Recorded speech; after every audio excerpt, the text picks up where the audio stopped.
Hi, in this video I want to show you how Lightroom and Photoshop play well together. There are things that Lightroom cannot do, for example layers. These are things that can only be done in Photoshop. But rather than open Photoshop, add some layers, save it out as a new file, then re-import it back into Lightroom again, Lightroom offers a more streamlined method or workflow. Now I've heard it called round tripping because Lightroom sends your image on a round trip to Photoshop. Now you can define Photoshop, for example, as an external editor, and this connects it to Lightroom. Now this is normally done on installation. Now Lightroom passes off an image, opens Photoshop, you do your edits, and then Photoshop passes the file back to Lightroom again, where it places it in a set with the original file. Okay, well let's see that in action. Well, first we'll just have a quick look at preferences. If we go up here to the edit menu and preferences, and on the external editing tab in preferences, just bring that down so you can see that this is now connected to my Photoshop CC 2014. You can define the file format you want, normally TIFF. Colour space, I always use the largest colour space, which is Pro Photo. Bit depth, leave at 16-bit, resolution, and then a compression. And you can also define another editor, so if you had something maybe like Elements, you could define that as an extra editor as well. Okay, let's see that in action. Here we've got an image open. I'll pick this one and I'll decide I want to put some titles on it. So I can't really do that easily in Lightroom, so I need Photoshop. Fine.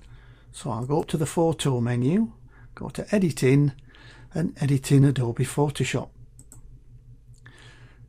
Now Lightroom will now open Photoshop for me and bring the image in. I've now got my background layer. Let's put some text on, so I'll go and select my text tool and we'll select the size, maybe a bit bigger than that, and we'll type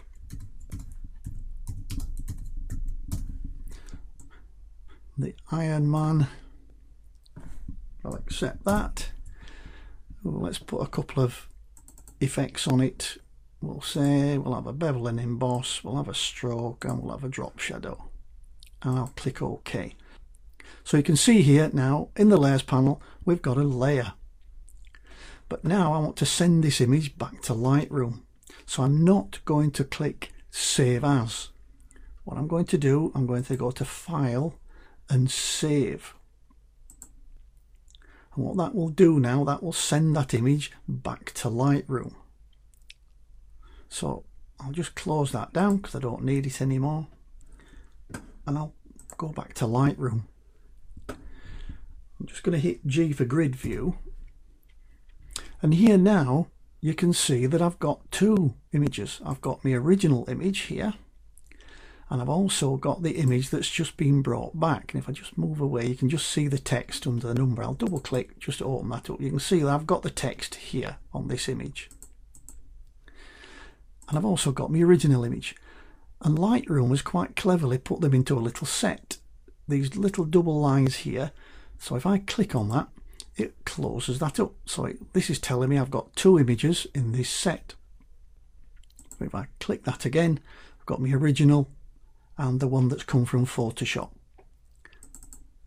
Now let's imagine that I decide that's wrong. All the layers are still there and they're still editable, but only in Photoshop. So if I decide I need to change this, then I'm going back to Photoshop, edit in, and edit in Photoshop. You'll get a dialog box. You can say, well, I want to edit my original. That will now reopen Photoshop. All your layers are there, all intact, and you can make some adjustments. So I'll change this to Red Devil, say. And now again, back to Lightroom, File and Save, not Save As. Close that down, don't need it. Back to Lightroom, and here it's already updated to Red Devil. So all the layers are respected by Lightroom. You can't edit them in Lightroom, but you can do a seamless workflow through to Photoshop and back. So you don't have to start re-importing things and opening Photoshop and using Bridge. You've got one piece of software that does it all. Well, I hope that was useful. I'll see you in the next video.